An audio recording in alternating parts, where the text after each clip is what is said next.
So in July 2022, I hiked a part of the Tour de Mont Blanc with some friends. So we started in Chamonix in France and made our way down to Courmayeur in Italy, passing through Switzerland along the way. The hike itself is normally 165 kilometers, but the section that we did was 100 kilometers, and it took us about 5 to 6 days to do it. I know it's been such a long time since I've uploaded a video, so if you're a returning viewer, you're watching this, welcome back. I thought I would talk about the Tour de Mont Blanc because I recently just hiked it with some friends. I didn't do too much filming. I got a lot of content on my phone and on my drone, but I didn't use my good camera that much, unfortunately, just because I was busy with friends, I guess, and helping them along the way.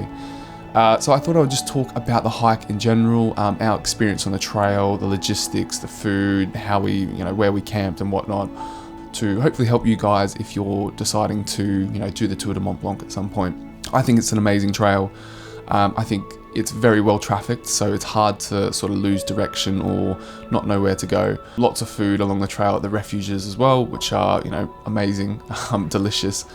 A little bit more expensive than your typical hike. I guess it is passing through, Switzerland, Italy and France. And as I said, it's a very well established route with, lots of people there. So but it's fantastic, amazing scenery. Weather is generally quite good. We had a few thunderstorms along the way, but they were in the evenings and we got our tents up before they came through, so it wasn't really too much of an issue. There's lots of elevation. It's quite a relatively challenging hike. So a lot of the footage that you'll see is from my iPhone and from my drone, a little bit from my good camera, but I'll also use some footage from the last time I was at the Tour de Mont Blanc, and just use that to help tell the story.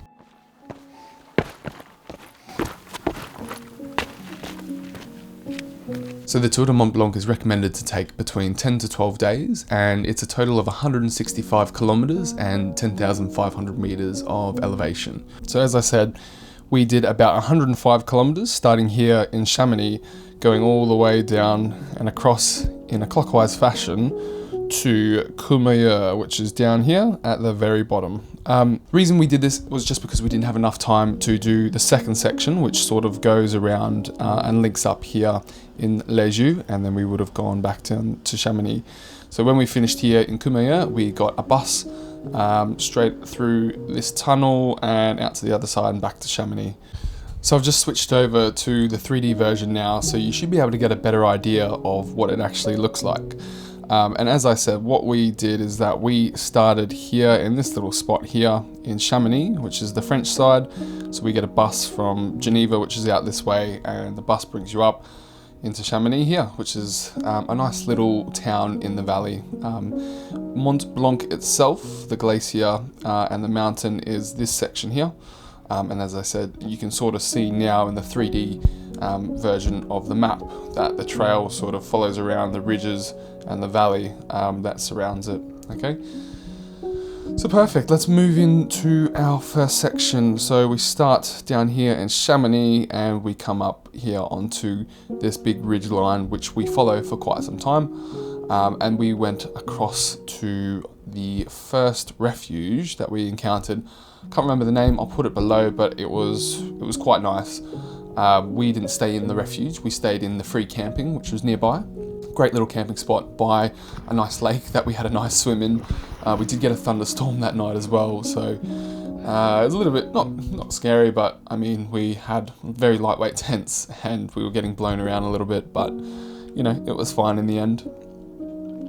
So that was our first day. So again, around 1,800 meters of elevation and about 10 kilometers distance. I can't remember where we stopped exactly. It might have been here. So maybe 8.5 kilometers of distance. But this was probably one of my favorite sections the next day, walking along this ridge here and bringing you down to Argentière. Again, pronunciations, I'm sorry. But just a lovely, really nice ridge to walk along. Just great views of the valley ahead and sort of looking up here into Switzerland, which was just stunning. So as I said, day 2, we followed this ridge along, coming down into this valley where we stopped to let a thunderstorm actually pass. And we also got some food, I believe. And my friends also picked up some hiking sticks at this point in time. So the next section, we actually cross over into Switzerland, which again, just stunning, so green, just like lots of just big mountains on either sides, just beautiful. So stage 3 would take us into Switzerland, and we would have 2 passes to go over. So this is the first one, and I believe it was this pass where we stopped off at another refuge. We got some food. I believe I got a croque monsieur, which was delicious. Coffee as usual. We chilled there for a little bit before you have a bit more decline, and then you do another pass up here, which was quite stunning. And again, once you do that pass, what happens is, oh no, so that's, yeah, okay. So it was the second pass, sorry, so along here, which is where you cross into Switzerland. So you can see the border there where the blue dot is now. And that is where the refuge is, where we stopped for lunch. Okay, so we did the first bit up here, ascending out of the valley, stopped for a quick snack, and then we continued on into Switzerland, which again is just absolutely stunning. I mean, the French side is stunning as well, but Switzerland was just, it just felt like the whole environment changed. Again, I'll show some videos here. And then we descended down into Trient. If I get a better view. So we descended, yeah, as you can see, sort of across the border, descend down into Trient here. And I believe we came up here to Col de la Fauclaz, I believe you pronounce it, I'm not too sure, sorry. But that is where we camped. Prices were noticeably more expensive when we got into Switzerland, which is typical of Switzerland, but I think we got burgers at the one restaurant in Col de la Fauclaz for like 28-30 euro, which is just brutally expensive, but they were delicious. But at the same time, I don't think you can justify any burger for 30 euros, but we needed it. We were absolutely exhausted after that day. And then what did we have? I think we were up to, and then day 4. So again, starting in Col de la Fauclaz, where we camped for the night. I think it was a bit more expensive than the French side, around 20 euros or so.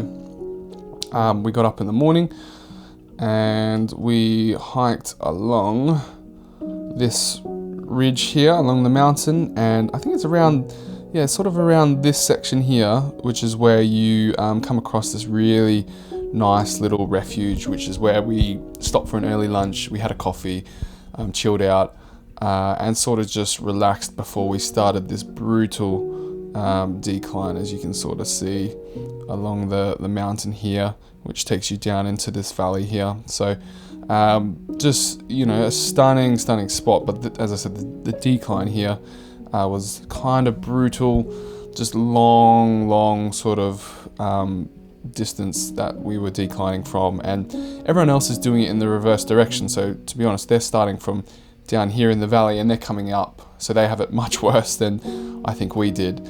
But still, I don't know, for some reason I was flagging at this point in time and just struggling. But still, I think you don't have as much of a view because you're in quite a lot of forest and you can't see too much, and it's just like a lot of tree roots that you're sort of making sure that you're not tripping over the whole time. So it was good. Really enjoyed it. The first section coming up, but then the decline just challenging, and then once you come down into this valley, you come to a section where you start to go through a few little towns and through a bit of road walking, which probably is not my favourite section.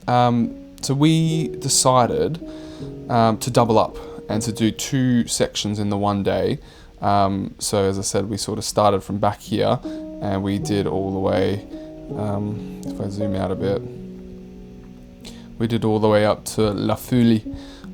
So that was a big day. I think that was about 30 kilometers with not a huge amount of elevation, but still it was solid. And the only reason that we doubled up was just because this section here from Champert, again pronunciation, but from this area here all the way to La Fouille was very flat, lots of road walking. So it wasn't terrible, to be honest. It was just, I guess, it wasn't terrible. It was walking through quaint, sort of quiet villages, which were quite nice. Very picturesque views of the Massif on the right here, and then you've got the valley ahead of you and some other mountains on the left. You do go through Champagne, I believe, with the big lake here. So we stopped at the lake, had a quick swim, got some food, coffee, chilled out for a bit, and then we made the call that we'd do the second section for the one day, and then just made our way all the way down here. We were told about a crepe spot, so some nice crepes.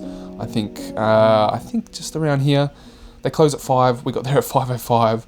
So unfortunately we missed it, but the lovely owner gave us like some homemade apple pie, homemade cookies. It was really, really nice, delicious, friendly owner as well. So remember the crepes around this section between Champex and La Folie if you're doing it. So then you have a little bit more elevation in this section here, coming up onto this ridge along the side, and you're sort of following that through the pine forest before you come back out into the clearing a little bit more, and you start to come down and come to La Folie. So La Folie, again, we stayed at Camping des Glaciers, which was stunning, because you get this if I can show you, you just get this stunning view of this glacier here. So a very, very popular camping spot. But for good reason. I think it's one of the only camping spots in the area, for one, but also due to the fact that you just have just this great view here. So if you get a good enough camping spot there, you can just angle your tent so that you can just open it up and look straight out to it. So stunning little spot. We went up to the town, I think up through here. It's like one major restaurant there where we went to. We had some pizzas, had a couple drinks, and just chilled out. We were exhausted after the 30-kilometer day, so we just put our feet up for a bit and chilled, really. So that was day 4, which was a big day. Day 5 would be another big day. I think we would do around 30 kilometers, and we would start in La Folie, which is Switzerland. And we would make our way all the way to this area here. So Maisonette, I believe it was, at least what it sounds like it's pronounced, but I'm assuming it's not pronounced that way. So that was in Italy. So we crossed over this big pass here, which is the shared border between Italy and Switzerland. This was probably one of my favorite sections of the actual hike that we did, and I got a lot of drone shots here. We got a lot of shots on our iPhones as well. Just an absolutely stunning area. Quite a bit of incline. I think the tallest point is about 2,500 meters. So it was a solid day. We passed a refuge, I think, at about here on the way up. So again, we stopped off for lunch, did the usual, got an omelette, got a coffee, chilled out for a bit before we started the incline all the way up and got to the top up here, and got the drone out for a little bit and just sort of chilled out, put our feet up, had some snacks, and did a bit of planning for what we were going to do next, because we were expecting for there to be a campsite just down at the bottom of the pass, but unfortunately there wasn't. And we weren't overly keen in staying in a hotel or something because they were quite expensive, and I think they were booked up anyway. So we had a big day, another big day, 30 kilometers, walking along this ridge here. So you sort of come down from that pass, as you can see, into the valley a little bit, and then you incline back up and you follow this ridge along.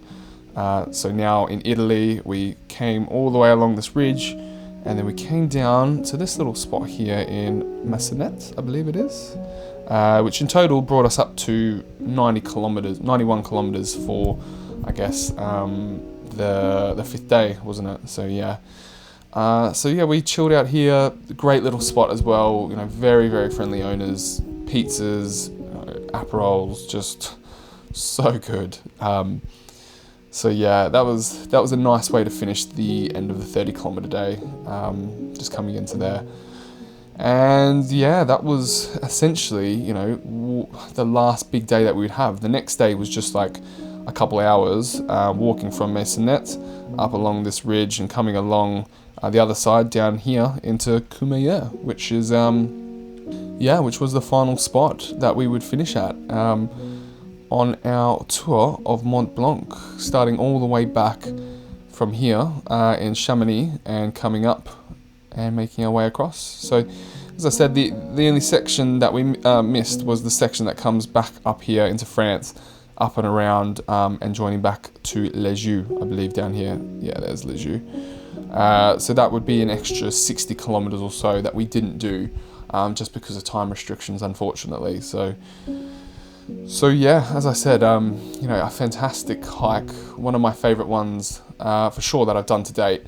Just very different to what I've experienced before. So if I was to compare it to, you know, the Sky Trail, you know, much more remote, wild camping, just different sort of feel, whereas this one was a lot more obviously alpine, a lot more heavily trafficked, a lot more people there, but still in its own way, very beautiful and very different scenery. So I would recommend it for, you know, anyone who's sort of not too confident with going to a remote location, and you want a little bit more reassurance with having a lot of people nearby, lots of options for food and water and whatnot.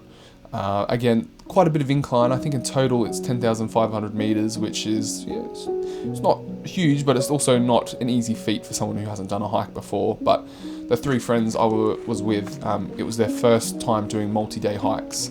They've obviously got a background of being, you know, quite fit and active, but it was their first time, you know, doing a solid hike over a period of, you know, longer than a day. So they handled it really well. They were, you know, a little bit fatigued, but so was I, to be honest. So yeah, it was really, really good. So yeah, that's pretty much it, guys. I don't think there's anything more for me to touch on. If you've got any questions or anything, drop a comment below. You can always message me on Instagram as well. I've always got my inbox open, and you know, pretty often at the moment. A lot of people seem to be hiking, so they're asking a lot of questions about the Sky Trail. So yeah, just by all means, send me a question about any hikes I've done. I'll get back to you. My gear video is linked below. The gear that I use is linked below as well. And yeah, thanks for watching all the way to the end of the video.